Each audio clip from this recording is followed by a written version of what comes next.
Good morning, all of you. In this part of the lipids, we will study about the analysis of the oils and the fats. Means हम ये determine करेंगे कि जो हमारा oil और fat है क्या उसके अंदर कोई फ्री एसिड तो नहीं, हमारा जो ऑयल और फैट है क्या उसका डिटीरियोरेशन तो नहीं हो चुका, क्या उसका रेंसिडिफिकेशन तो नहीं हो गया है। मीन्स हम ऑयल और फैट्स की एनालिसिस के बारे में स्टडी करेंगे। तो मीन्स एनालिसिस जब हम करते हैं ऑयल और फैट की तो उसके आपके 4 डिफरेंट मेथड्स हैं। Out of these 4 different methods the first one is the saponification number और द वैल्यू। हम सेपोनिफिकेशन नंबर या वैल्यू को डिटरमाइन करते हैं। सेकंड, एसिड नंबर या बेस नंबर को हम डिटरमाइन करते हैं। Third one is the iodine value को हम डिटरमाइन करते हैं। फोर्थ वन है आपकी रिस्टर्निजल वैल्यू, हम इसको डिटरमाइन करते हैं। So there are the 4 different ways to analyse the oil and the fats. तो वन बाय वन अब हम इनको स्टडी करते हैं। तो first is the saponification number or the value. So what is saponification number or the saponification value? तो saponification जो number है और जो वैल्यू है इसकी डेफिनेशन बड़ी सिंपल, इसकी एक मैथमेटिकल डेफिनेशन है। Means the amount of the QH in milligram. आप इस चीज को चेंज नहीं कर सकते, स्टैंडर्ड डेफिनेशन है। हमने लिख दिया कि the amount of the QH in milligram, तो अब मिलीग्राम के अंदर ही आप उसको कैलकुलेट करेंगे। The amount of the QH in milligram required to saponify the 1 gram of the oil is called the saponification number और द सेपोनिफिकेशन वैल्यू। आप उसे सेपोनिफिकेशन नंबर कह देते हैं या आप उसे सेपोनिफिकेशन वैल्यू कह देंगे। नेक्स्ट पॉइंट ये आ जाता है कि जो सेपोनिफिकेशन जो वैल्यू है वो मिनरल ऑयल्स की हम क्यों डिटरमाइन नहीं कर सकते, क्योंकि जो मिनरल ऑयल्स होते हैं they are simply the mixture of the hydrocarbons, they are simply the mixture of hydrocarbons, so they do not react with the KH because the mineral oils do not saponify at all। ये saponify कर ही नहीं सकते क्योंकि जब हम KH किसके साथ react करेगा, KH इज ए बेस, किसके साथ रिएक्ट करेगा, किसी एसिड के साथ। तो मींस आपके जो मिनरल ऑयल्स हैं ये सिंपली हाइड्रोकार्बन है, मींस इसके अंदर कोई एसिडिक पार्ट है ही नहीं। लेकिन जो आपके सिंपल लिपिड्स होते हैं जैसे आपके ग्लिसराइड हो गए, जब हम उनकी हाइड्रोलिसिस करते हैं तो उसके बाद हमें क्या मिलते हैं, उनमें फैटी एसिड मिलते हैं, उनमें फ्री एसिड मिल जाता है। जो फ्री एसिड होता है वो क्यूएच के साथ रिएक्ट करेगा, तो कितना फ्री एसिड है उतने ही ज्यादा क्यूएच उसके अंदर यूज होगा एंड सो ऑन। इस टाइप से हम सेपोनिफिकेशन वैल्यू को डिटरमाइन कर सकते हैं। लेकिन जो मिनरल ऑयल्स होते हैं they are simply the mixture of hydrocarbons, means they can not saponify at all. इसीलिए अब हम क्या करते हैं, जबकि जो आपके वेजिटेबल और जो एनिमल जो ऑयल्स होते हैं they are the mixture of glycerides of fatty acid and they require large amount of the KH to get hydrolyzed, means their saponification value is very high। means जो KH है कितना ज्यादा KH use होगा, आपके पास मान लीजिए 1 gram oil है तो 1 ग्राम जो आपके पास ऑयल है उसके अंदर कितने ज्यादा आपके पास फ्री एसिड है। जितना ज्यादा फ्री एसिड होगा 1 ग्राम ऑयल के अंदर उतना ही ज्यादा KH उसके साथ रिएक्ट करेगा। 1 ग्राम ऑयल के अंदर अगर लेस अमाउंट ऑफ आपके फ्री एसिड प्रेजेंट है तो आपका लेस क्यूएच यूज होगा, तो मींस सेपोनिफिकेशन वैल्यू कम हो जाएगी। मींस 1 ग्राम ऑयल के अंदर कितना फ्री एसिड है, जितना ज्यादा फ्री एसिड होगा उतना ही ज्यादा क्यूएच यूज होगा इन मिलीग्राम और उतनी ही ज्यादा उसकी सेपोनिफिकेशन की वैल्यू होगी।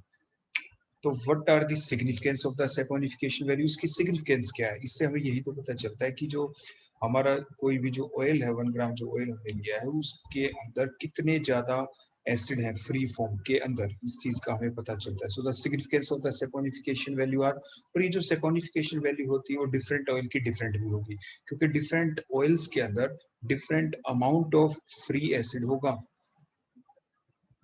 So it helps us to determine whether the oil is animal oil or the vegetable oil or the mineral oil or the compounded oil। compounded oil means जिसके अंदर आपके इन दोनों का मिक्सचर हो के कुछ अमाउंट मिनरल ऑयल्स की और कुछ अमाउंट आपके वेजिटेबल ऑयल की, कंपाउंडेड ऑयल कहते हैं। तो उससे ये पता चल जाता है। मीन्स मिनरल ऑयल है तो वो तो सेपोनिफाई कर ही नहीं सकते। अगर आपके पास प्योर एनिमल और वेजिटेबल ऑयल है तो उसकी सेपोनिफिकेशन वैल्यू हाई होगी। कंपाउंडेड कर देते हैं उसमें थोड़ा मिनरल ऑयल डाल देंगे तो उसकी सेपोनिफिकेशन वैल्यू थोड़ी कम हो जाती है। तो सबसे कम सेपोनिफिकेशन वैल्यू किसकी होगी, मिनरल ऑयल्स की, क्योंकि वो सेपोनिफाई कर ही नहीं सकते क्योंकि उसमें फ्री आपके फैटी एसिड होंगे ही नहीं। आपके जो एनिमल और वेजिटेबल ऑयल है उसके अंदर बहुत ज्यादा होंगे आपके।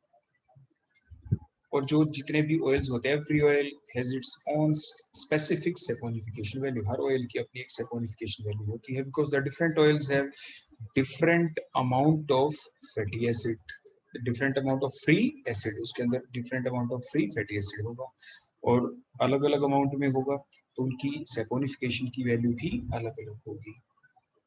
So any deviation from the specific saponification value, मान लीजिए हमने एक टेबल बना ली, हमारे पास बिल्कुल प्योर ऑयल हैं, जितने भी first oil, second oil, third oil and so different हमारे पास ऑयल्स हैं, हमने सभी की प्योर फॉर्म के अंदर जब वो होता है तो उसकी एक सैपोनिफिकेशन वैल्यू हमने डिटरमाइन कर ली और उसकी एक टेबल बना के हमने रख ली। फिर आपको लैब के अंदर क्या किया जाता है, कोई ऑयल दिया जाता है और वो टेबल भी आपको दे दी जाती है जिसमें उसकी सैपोनिफिकेशन वैल्यू आपको लिख के दे रखी है कि इस पर्टिकुलर ऑयल की ये है सैपोनिफिकेशन वैल्यू। फिर हमें ये देखना है कि जो आपको ऑयल दिया गया उसका कितना ज्यादा अडल्ट्रेशन हो चुका है, वो ऑयल कितना ज्यादा खराब हो चुका है, उस ऑयल की कितनी ज्यादा रेंसिडिफिकेशन हो चुकी है, मींस वो कितना ज्यादा आपके फ्री एसिड में और कन्वर्ट हो चुका है। तो मीन्स अगर उसकी नॉर्मल वैल्यू आती है, जो सैपोनिफिकेशन वैल्यू नॉर्मल ऑयल की होनी चाहिए, अगर वही आती है तो इट मीन्स अभी तक उसका एडल्ट्रेशन नहीं हुआ है, वो खराब नहीं हुआ है। लेकिन अगर उसकी वैल्यू में आ जाता है चेंज, तो इट मीन्स वो आपका ऑयल खराब हो चुका है, उसका डिटीरियोरेशन हो चुका है, उसका डिकम्पोजिशन हो चुका है, उसकी अडल्ट्रेशन हो चुकी है। तो सैपोनिफिकेशन जो वैल्यू है, जैसे जो वेजिटेबल जो फैट्स होते हैं, कोकोनट ऑयल उसकी 246 टू 250 होती है, पाम ऑयल की 196 टू 210 होती है, एनिमल जो फैट है जैसे बटर उसकी 216 टू 335 के बीच में होती है। वेजिटेबल ऑयल की जो सैपोनिफिकेशन वैल्यू है, आपकी ओलिव ऑयल है तो 185 टू 200, कॉटन सीड ऑयल है तो 191 टू 196, लिंसेड ऑयल है तो 190 टू 196 है। आपके animal oil like VL oil है तो 188 टू 194, फिश ऑयल है तो 185 to 195। So these are the different values, ये कलेक्टेड डाटा है आपके सैपोनिफिकेशन वैल्यू से related for this different vegetable fat, animal fat, vegetable oil और द एनिमल ऑयल्स के लिए। ऐसे ही और ऑयल्स या फैट का भी डाटा इकट्ठा किया जा सकता है। तो इन वैल्यूज को ध्यान में रखते हुए जब भी आपको कोई ऑयल दिया जाए, फॉर एग्जांपल कोकोनट ऑयल आपको दिया जाता है, उसकी नॉर्मल जो सैपोनिफिकेशन वैल्यू है वो 246 टू 250 के बीच में होती है। अगर इसमें आ गया चेंज तो इट मीन्स कोकोनट ऑयल का क्या हो चुका है, उसका अडल्ट्रेशन हो चुका है, वो आपके पास अब प्योर फॉर्म के अंदर नहीं है। तो इस टाइप से ये इसकी सिग्निफिकेंस है सैपोनिफिकेशन वैल्यू की, कि उसकी हेल्प से हम किसी भी ऑयल या फैट की डिटीरियोरेशन के बारे में पता लगा सकते हैं कि अब वो जो ऑयल या फैट है वो यूजेबल है या नहीं, क्या हम उसको फर्दर यूज कर भी सकते हैं या नहीं हमारे डेली रूटीन के वर्कआउट के अंदर। अगर वो खराब हो चुका है तो हम उसको यूज फिर नहीं करेंगे, तो इसकी ये सिग्निफिकेंस कहलाती है। नेक्स्ट हो जाता है कि सैपोनिफिकेशन जो वैल्यू है ऑयल की वो हम डिटरमाइन क्या करते हैं, उसका प्रोसीजर क्या है। So the procedure for the determination of the saponification number और the value of a oil, हम करते क्या है, हम क्या करेंगे सबसे पहले कि आपने क्या किया, एक राउंड बॉटम फ्लास्क आप ले लेते हैं, take the round bottom flask and add 5 gram of the sample to it. जो 5 ग्राम जो आपका ऑयल सैंपल है आपने उसके अंदर ऐड किया with the help of the pipette. अब पिपेट की हेल्प से 5 ग्राम ऑयल आपने लिया।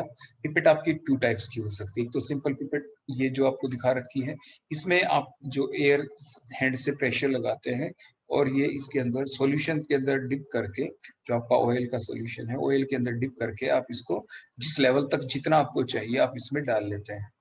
उसके बाद अगर ml की फॉर्म में ले, ग्राम की फॉर्म के अंदर, तो आप उसकी जो ग्राम होता है डेंसिटी को यूज करके, mass per unit volume is equal to density, आप उसको वॉल्यूम में कन्वर्ट कर सकते हैं, क्योंकि every oil have a specific density.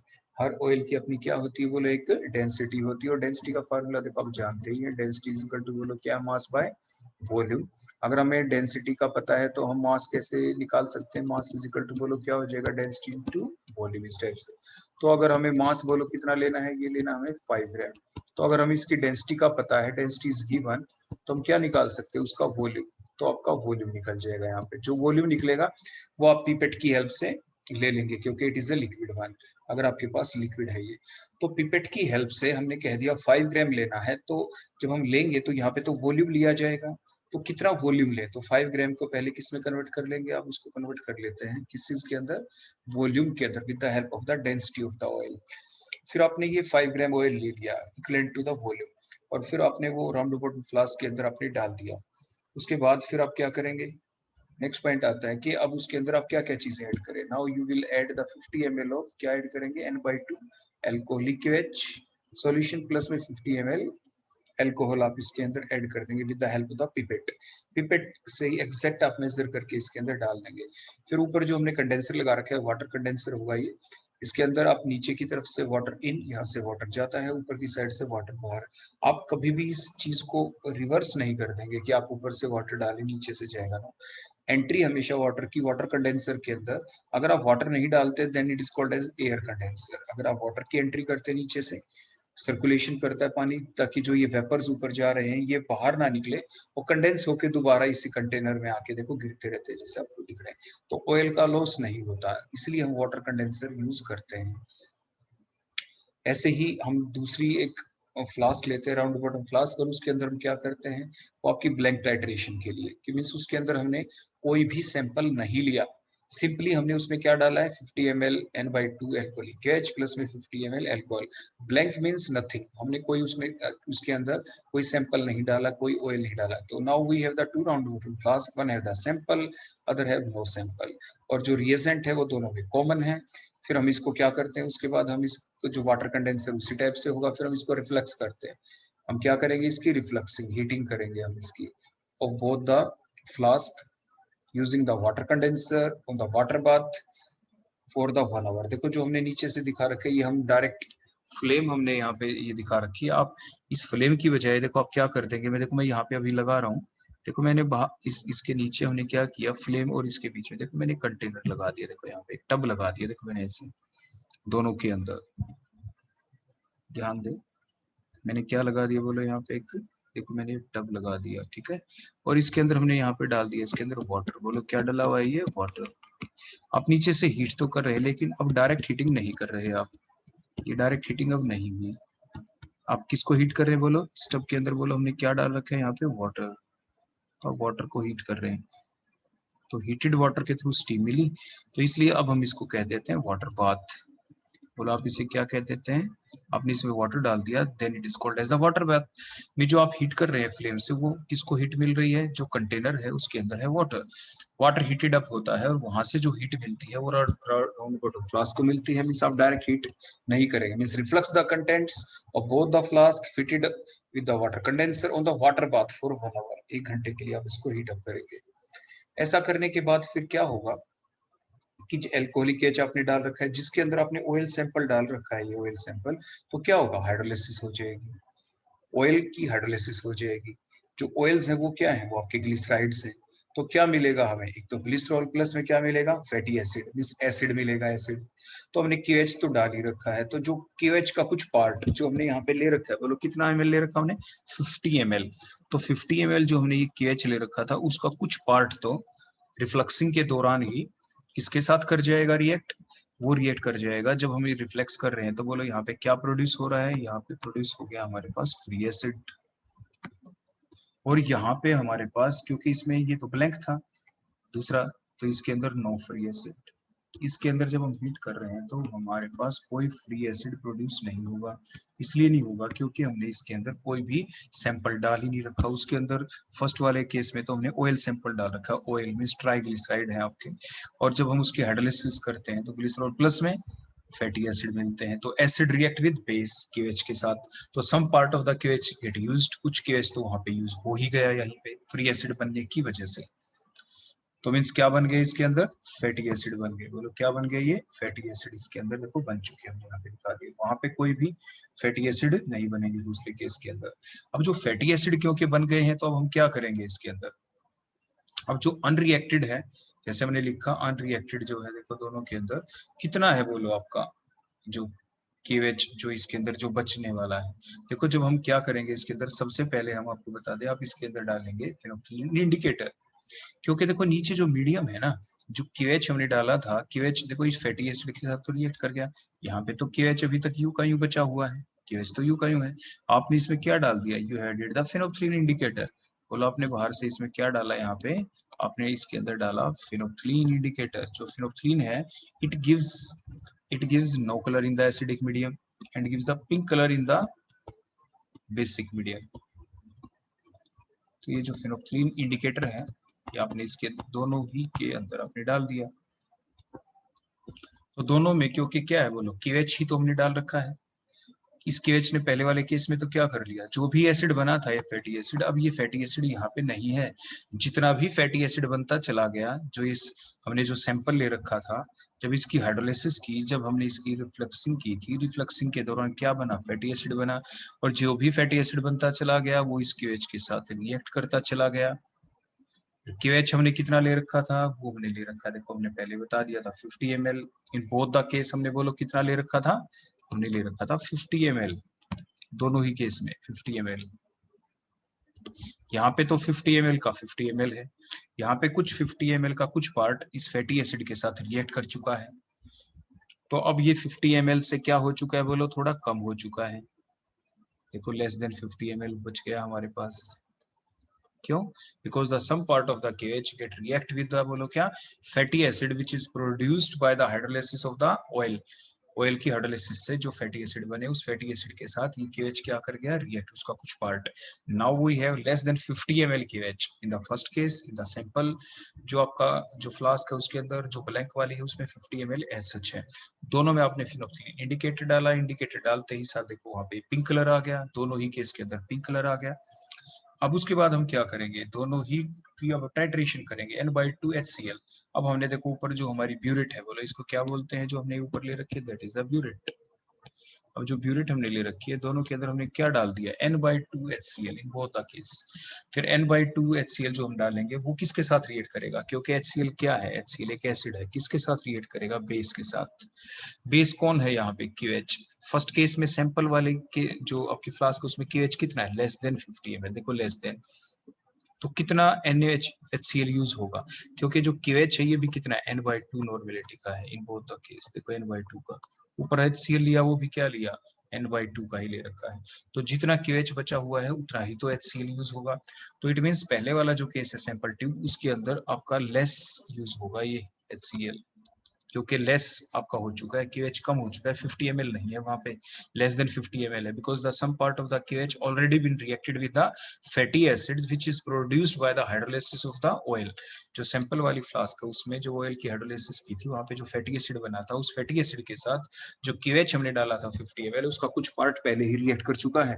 It mean जो आपके पास बचा हुआ है, आपके पास KOH अनरिएक्टेड जो बचा हुआ है वो कितना है, जो KH आपके पास बचा हुआ है वो आपका लेस देन 50 ml है।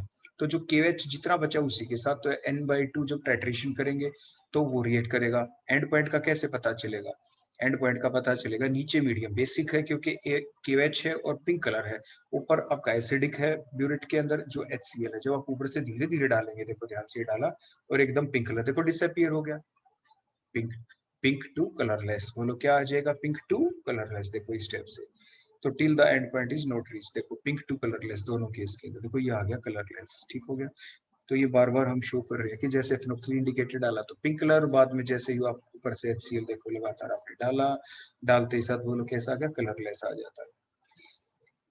तो फिर वो कितना हुआ यूज, वो हमने लिख दिया कि V1 ml है, जो अनरिएक्टेड KH जो बचा हुआ था वो कितना बचा हुआ था, V1 ml सैंपल वाले केस में, और आपके ब्लैंक वाले केस में कितना है, V2। कौन सी वैल्यू ज्यादा होगी बोलो, V1 आपकी कम वैल्यू है और V2 आपकी ज्यादा वैल्यू है। क्यों?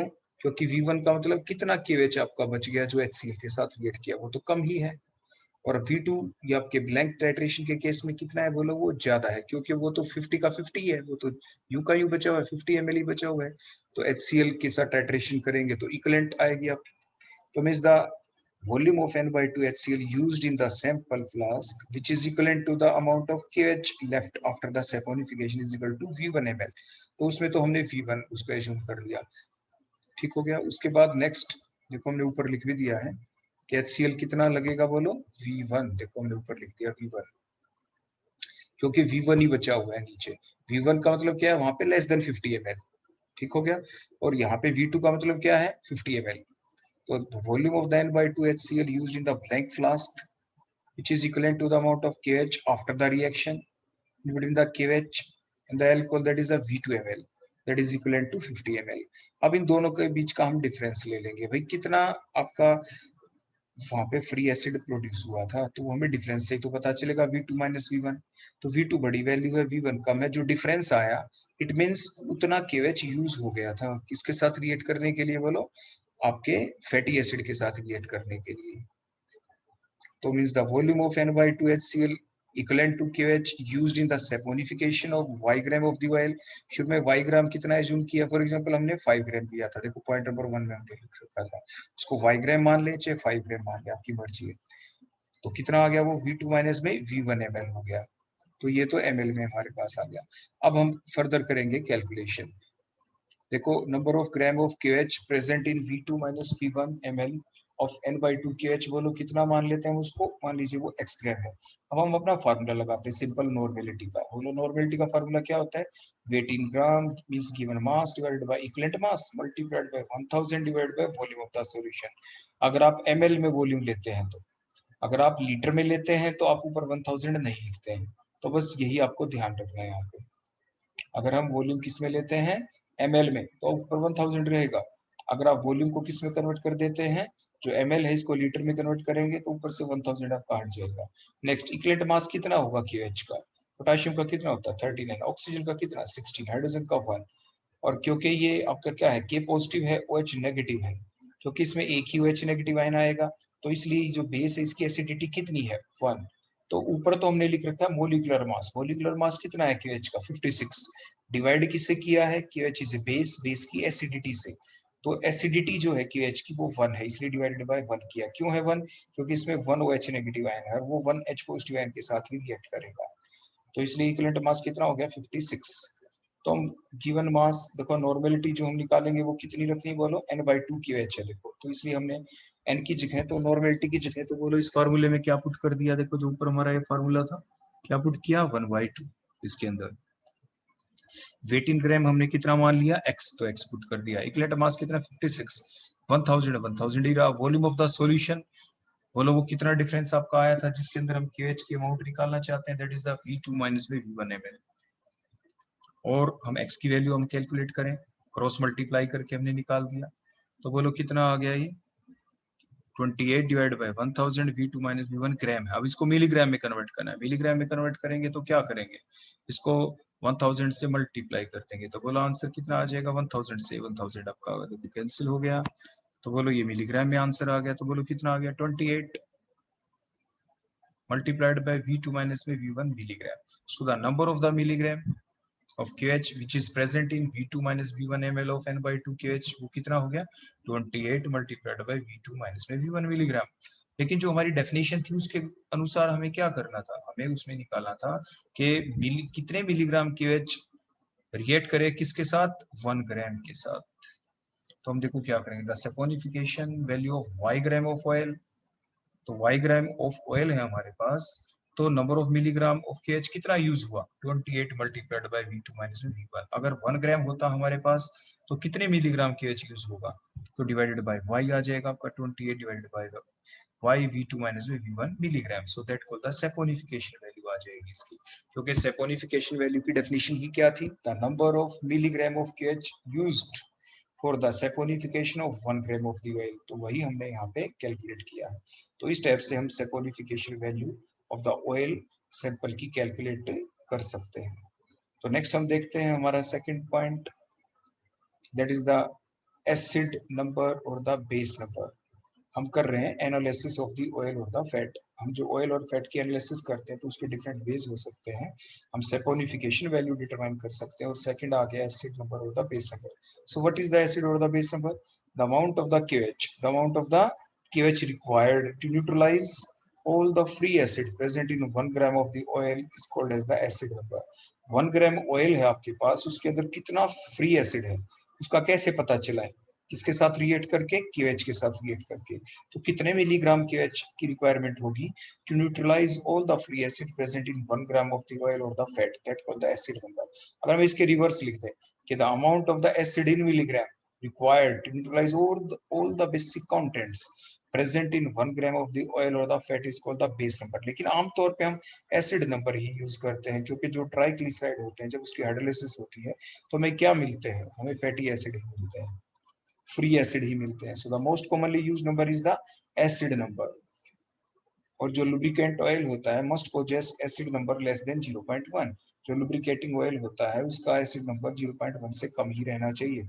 अगर आपके जो फैटी एसिड है अगर वो हमने अच्छे से रिफाइंड नहीं किए हैं सावधानी से, तो क्या होगा उसके अंदर अनयूज्ड एसिड और बेस जो होते हैं अगर हमने वो पूरी तरह से रिमूव नहीं किए हैं तो क्या होगा, द कंसिडरेबल अमाउंट यानी काफी मात्रा में जो फ्री एसिड है वो लुब्रिकेट ऑयल के अंदर प्रेजेंट मिलेंगे। तो मैं जब भी आपके जो फैटी ऑयल्स होते हैं उनकी जो रिफाइनिंग है वो हमें प्रॉपरली अच्छे से करनी चाहिए ताकि उसके अंदर कोई भी फ्री एसिड या बेस ना बचे।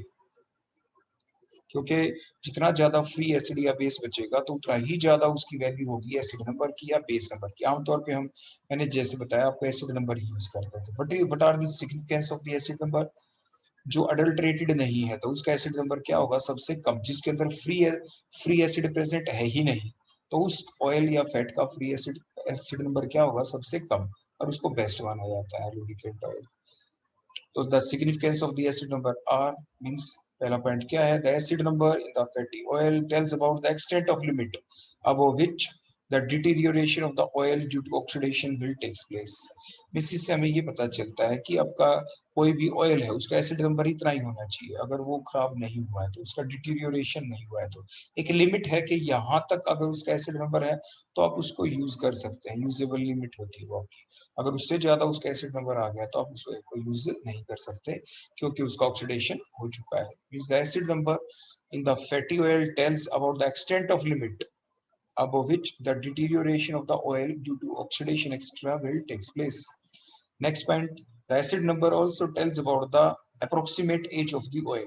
क्योंकि जैसे जैसे ऑयल आप रखेंगे तो with the passage of time क्या होगा, जो आपका ऑयल है उसका डिटीरियोरेशन होता रहेगा, उसके अंदर एसिड कंटेंट बढ़ते चले जाएंगे due to the hydrolysis in presence of the air और द मॉइस्चर। उसका हाइड्रोलिसिस होता चला जाएगा और एसिड कंटेंट उसमें बढ़ते चले जाएंगे। एसिड कंटेंट बढ़ते चले जाएंगे, फ्री एसिड की अमाउंट बढ़ती चली जाएगी, आपकी ऑयल के अंदर तो एसिड नंबर की वैल्यू भी ज्यादा आती चली जाती है। तो मीन्स आपके जो ऑयल है वो आपने फ्रेशली प्रिपेयर्ड अभी किए हैं या उनको प्रिपेयर किए हुए आपको 1 वीक हो गया, 1 मंथ हो गए, 1 ईयर हो गए and so on.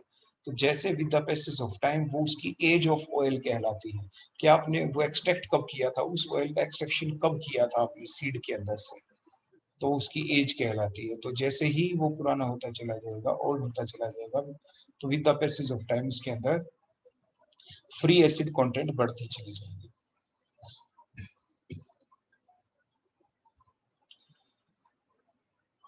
Next point आ जाता है कि जो एसिड नंबर है वो हमें ये भी बताता है कि एक्सटेंट ऑफ द लिमिट के डिटीरियोरेशन कितना हुआ है। Means the acid number tales about the extent of limit above which the deterioration in the flavor of the edible oil will takes place with the passage of time due to the increase in the number of the acid content formed by the oxidation or the hydrolysis। Means oxidation और hydrolysis के द्वारा जो आपके acid का content बढ़ गया है तो जिसकी वजह से ऑयल का क्या हो चुका है, डिटीरियोरेशन हो चुका है। तो डिटीरियोरेशन कम हुआ है या ज्यादा, अगर डिटीरियोरेशन हुआ है ज्यादा तो उसका एसिड नंबर की वैल्यू भी होगी ज्यादा। तो इट मींस ये एसिड नंबर से हमें पता चल जाता है कि the limit up to which the deterioration of the edible oil takes place. और ये तो हमें पता ही है कि जैसे अभी मैंने आपको बताया भी कि जो आपके डिफरेंट जो ऑयल्स होते हैं उनके डिटीरियोरेट होने की जो टेंडेंसी होती है वो भी डिफरेंट डिफरेंट होती है। तो जब हमें ये पता है कि डिफरेंट ऑयल्स की हमारे पास एक टेबल बन गई कि इस ऑयल का अगर वो फ्रेश फॉर्म के अंदर है तो उसका एसिड नंबर इतना ही होना चाहिए, इससे ज्यादा आपका नहीं होना चाहिए। अगर उससे ज्यादा उसका एसिड नंबर जा चुका है तो उस लुब्रिकेट ऑयल को रिप्लेस करने की आवश्यकता पड़ चुकी है। Means time to time determination of the acid number tells about the state of the lubricating oil whether it is now in usable form or not। means if their acid number increases now it requires replacement। अब उसको replace हमें करना होगा और उसकी जगह fresh lubricating oil हमें डालना होगा। नेक्स्ट हमारा पॉइंट आ जाता है एनालिसिस ऑफ ऑयल और फैट्स के अंदर आयोडीन वैल्यू। मीन्स आपको ये पता है कि जो आपके ऑयल्स होते हैं उसके अंदर क्या होते हैं, वो ट्राइग्लिसराइड, और ट्राइग्लिसराइड के अंदर क्या होते हैं, long chain of carbon atom जो फैटी एसिड्स का जो पार्ट होता है उसके अंदर। Long chain of carbon atom के अंदर क्या होती है, अनसैचुरेशन। अनसैचुरेशन मींस कार्बन की लंबी चेन के अंदर कार्बन कार्बन के बीच डबल और द ट्रिपल बॉन्ड है। डबल और ट्रिपल बॉन्ड है तो उनके ऊपर एडिशन रिएक्शन हो सकती है। एडिशन रिएक्शन किसके साथ, आप उसमें हाइड्रोजन भी ऐड कर सकते हैं एंड सो ऑन। ऐसे ही अब हम बात कर रहे हैं यहाँ पे आयोडीन वैल्यू की। तो जो भी आपके पास ऑयल है तो उसके अंदर अगर अनसेचुरेशन है तो अनसेचुरेशन होगी तो क्या होगा, वहां पे आपके I2 डालेंगे तो I2 ऐड हो जाएगा। लेकिन अगर हम डाले iodine monochloride means ICl, ICl डालते हैं तो यही हमारी डेफिनेशन बन गई, तो ICl ऐड हो जाएगा क्रॉस द मल्टीपल बॉन्ड। तो means the amount of the iodine equivalent to iodine monochloride in gram absorbed by 100 gram of the oil or the fat is called the iodine value. Iodine value tells about the degree of unsaturation in the oil. उस जो आपका oil है उसके अंदर कितनी ज्यादा unsaturation है, इतने ज्यादा उसमें आपके मल्टीपल बॉन्ड है। जितने ज्यादा मल्टीपल बॉन्ड होंगे उतना ही ज्यादा तो आपका आयोडीन मोनोक्लोराइड ICl आपका ऐड होगा।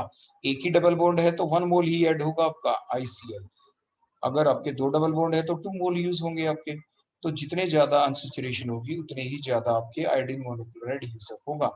तो उसके लिए स्टैंडर्ड डेफिनेशन हमारी क्या बनी कि 100 ग्राम ऑफ आप ऑयल ले लें और फिर उसके अंदर आप क्या डालें, आयोडीन मोनोक्लोराइड आप डालेंगे इन ग्राम। तो कितना ज्यादा यूज हो गया तो वो उसकी कहलाती है आयोडीन वैल्यू। और आयोडीन वैल्यू हमें किस चीज के बारे में बताती है, tales about the unsaturation in the oil के बारे में। तो इसकी सिग्निफिकेंस क्या है, सिग्निफिकेंस तो एक तो हमने देखी ली, tells about the unsaturation in the oil. तो जो ऑयल है उसके अंदर डिग्री ऑफ अनसेचुरेशन कितनी है, कम है या ज्यादा है। तो an oil having the high iodine value, high degree of unsaturation, get oxidized at the double bond sides by taking the oxygen and get polymerized into the hard tough infusible mass के अंदर। तो उतना ही ज्यादा उसके chances हैं कि वो उसका ऑक्सीडेशन हो जाएगा। तो oils having the high iodine value are used in the varnishes and the paints, उसके अंदर उसको यूज हम कर सकते हैं। और जो गुड लुब्रिकेट ऑयल होता है उसका लो आयोडीन वैल्यू होता है, because an oil with low iodine value does not deteriorate, वो डिटीरियोरेट भी नहीं होंगे। नेक्स्ट क्या है, जो ये हमें नेचर ऑफ ऑयल का भी पता चलता है कि कोई ऑयल ड्राइंग है या सेमी ड्राइंग है, नॉन ड्राइंग है। तो मैं जो ये 3 वर्ड हमने अब यूज किए, ड्राइंग, सेमी ड्राइंग और द नॉन ड्राइंग, ये कैसे करते हैं यूज, ये हमने यूज किए on the basis of the iodine value. On the basis of the iodine value the oil can be categorised in the 3 type, means the drawing oil, the semi drawing oil, the non drawing oil. इस drawing oil किसे कहेंगे, the oils whose iodine value is greater than 150, जैसे टंग oil, linseed oil, ये आपके drawing oil की category में आ जाते हैं। सेमी ड्राइंग ऑयल कौन होंगे, आपके the oils which have the iodine value in between the 100 and the 150, soybean oil, dehydrated castor oil, they come in the category of semi drying oil. Non drying oil which have the iodine value less than 100, olive oil, coconut oil, they come in the category of non drying oil.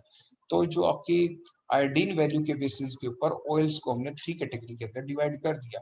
वो आपके drawing oil भी हो सकते हैं, semi drawing भी हो सकते हैं और नॉन ड्राइंग ऑयल भी हो सकते हैं। जो आयोडीन वैल्यू है वो जैसे वेजिटेबल फैट होते हैं उसमें कोकोनट ऑयल की कितनी होती है 8 to 10, पाम ऑयल की 48 to 58, बटर की कितनी होती है 26 to 45, वेजिटेबल ऑयल में जैसे ऑलिव ऑयल की कितनी है 74 to 94, कॉटन सीड ऑयल की 109 to 150, लिनसीड ऑयल की कितनी होती है 175 to 200 के बीच में होती है। एनिमल ऑयल्स है जैसे whale oil 110 to 150, fish oil की कितनी होगी 120 to 192। मीन्स ये डाटा है आपके जो निकाला गया है, आयोडीन वैल्यू जो कैलकुलेट की गई है आपकी। तो इट मीन्स आपके ये थी एनालिसिस ऑफ द ऑयल। हम ऑयल के नेचर के बारे में पता लगा लेते हैं कि ऑयल है कैसा, उसके अंदर कितनी डिग्री ऑफ अनसेचुरेशन है, तो उसका पता लगाने के लिए आयोडीन वैल्यू को हम यूज करते हैं। तो लास्ट वन आ जाती है आपकी रिस्टर मिजल वैल्यू। तो इसके ये जो साइंटिस्ट थे इन्होंने सिंपल डेफिनेशन दी, उन्होंने ये कहा कि अगर हमारे पास 5 ग्राम फैट है, 5 ग्राम क्या है फैट, तो हम क्या करना चाहते हैं, जो फैट होगा उसके अंदर क्या प्रेजेंट होते हैं, उनके अंदर प्रेजेंट होते हैं आपके fatty acid which are obtained from the glyceride. तो क्या करेंगे हम कि 5 ग्राम फैट ले लिया और द नंबर ऑफ ml, यानी कितना ml N/40 एल्कली की जरूरत पड़ेगी फॉर द किस लिए, to neutralise the steam volatile fatty acid C4 to C12 की वैल्यू की रेंज के बीच के, which are obtained from the glycerides. तो उसे रिस्टर मिजल वैल्यू कहा जाता है। इसकी सिग्निफिकेंस क्या है, इसकी सिग्निफिकेंस यही तो है ना कि जितने ज्यादा उसके अंदर फ्री फॉर्म के अंदर फैटी एसिड होंगे उतना ही ज्यादा तो आपका एल्कली यूज होगा। एसिड के साथ कौन रिएक्ट करता है, बेस। तो लेकिन ये जो साइंटिस्ट थे इन्होंने कौन यूज किया, ये स्टैंडर्ड वैल्यू बना दी कि अभी जो एल्कली लेंगे, जो आप बेस लेंगे वो N/14 का ही लेंगे नॉर्मेलिटी का, और कितने ml उसका यूज करेंगे हम, किसके लिए, ये भी स्टैंडर्ड वैल्यू कर दी 5 ग्राम ही लेना हमें फैट। तो जो इसकी सिग्निफिकेंस क्या हुई कि हमें ये बताता है, it is used in testing the butter और the ghee which contain large proportion of the glyceride of the butyric acid and some other steam volatile fatty acids, ये भी उसके अंदर प्रेजेंट होता है। So the value which is obtained from the artificial adulterated butter and the ghee is much lower, उनकी काफी कम होती है value. So that all about the analysis of the oil and the fats। तो oil and analysis, ऑयल और जो fat है उसकी जो एनालिसिस की वो हमने डिफरेंट वेज से हमने की। कौन कौन से थे आपके डिफरेंट वेज, वो आपकी सेपोनिफिकेशन वैल्यू भी आप डिटरमाइन कर सकते हैं, एसिड और बेस नंबर भी आप डिटरमाइन कर सकते हैं, आयोडीन वैल्यू भी आप डिटरमाइन कर सकते हैं, और हिस्टोनिज्म वैल्यू भी आप डिटरमाइन कर सकते हैं। तो इनके बेसिस के ऊपर हम नेचर ऑफ द ऑयल का हम पता लगा सकते हैं। So that all about the estimation of the oil and the fat, कि ऑयल और फैट को हम कैसे एस्टिमेट करते हैं, कैसे डिटरमाइन करते हैं, कैसे उसके नेचर का पता लगाते हैं। Thank you.